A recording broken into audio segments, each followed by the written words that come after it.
Hi అండి, welcome to Rajshri tailor. మనం lining blouse cut చేసేటప్పుడు ఇట్లా ఒకవైపు పెద్ద బార్డర్ చిన్న బార్డర్ వస్తాయి కదా అంచు చీరలకి. అలాగే పెద్ద బార్డర్ వచ్చిన కల్లి మనం హ్యాండ్స్ ఇలా కట్ చేసుకోవాలి. ఫస్ట్ హ్యాండ్స్ కట్ చేసుకున్నాక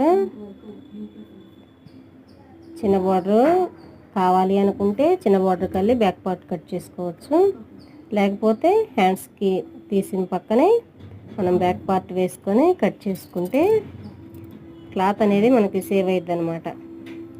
మనకి ఎక్స్ట్రా ఇలాంటి పట్టు చీరల్లో వచ్చిన బ్లౌజులు మనకి ఎక్స్ట్రా క్లాత్ మిగిలింది అంటే బ్లౌజ్ పైపింగ్లకి ఉపయోగపడిద్ది.